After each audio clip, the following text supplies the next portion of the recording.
Who is to blame? Somebody, else God's justice is like man's a mockery. Brother or sister, who readest these pages, wouldn't thou know one of the grand secrets underlying the constitution of great brotherhood of crime? It is because man as a social being has a mortal and invincible hatred and repugnance to solitude, feels the need of associates and sympathy, and will have both if possible, even though obliged to seek them in the very midst of hell itself. Didst thou ever observe the majority of spiritual mediums are men and women who are sensitive, lonely, bereft, forsaken? Well, look around, thou shalt find it so. And these, failing to find sympathy on the earth amid their fellows, search it for the awful labyrinths underlying the tomb.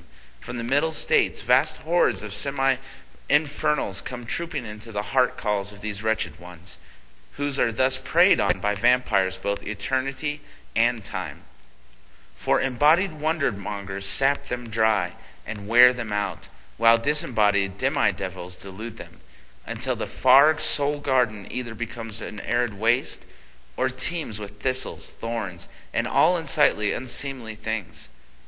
When such victims cry aloud unto God, and keep crying, he will send his good angels to comfort, save, cheer, and protect.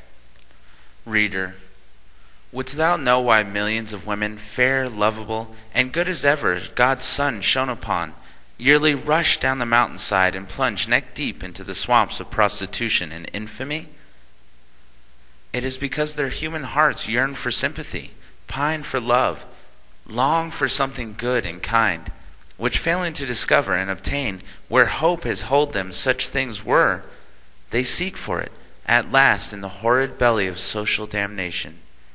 Their motto, "A short life and merry is better than a long lonely one," tells too truly the story of many a poor girl's heart.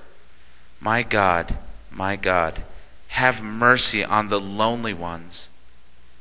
For thou alone knowest that many and many a sin against society thee is committed by such and others, not of settled purpose of ill doing, but because urged by sheer despair. Many a crime has been committed from a mental aberration caused by the horrors of loneliness.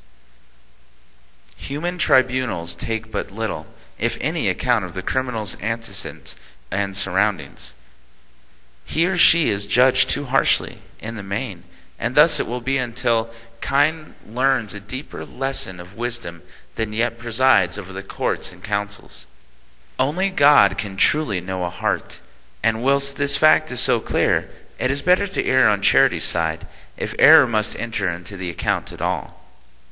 In prison there is least a community of punishment, and the sense of this goes far to relieve the tedium of incarceration. For bad though it be, many found it preferable to the perpetual and dreadful solitude to which liberty condemned him. Why are there such vast numbers of deserted wives and husbands? So many ruined and cheerless hearts and homes? The answer is, because neither of the heads of the household has ever dreamed that the companion had rights which the other was bound to respect. And the greatest of these rights, and the one most disregarded, is the right of being loved, and by the other loved tenderly, truly, kindly, humanly. The Partic Compact severely failed to realize what common sense ought to have suggested from the first, that human happiness is never direct, but is always reflected. When the married find out this great law and practically apply it, society will redeem itself from all hatred and harlotry, license and liberatism, free love and folly, madness, murder, and meanness.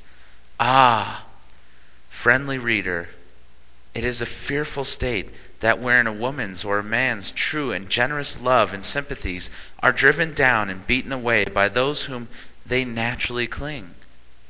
It is hard to have their human kindness misconstrued, and to have his or her affection crushed by the heedlessness or lack of generosity of those who ought to leap, and hail with it all true thankfulness.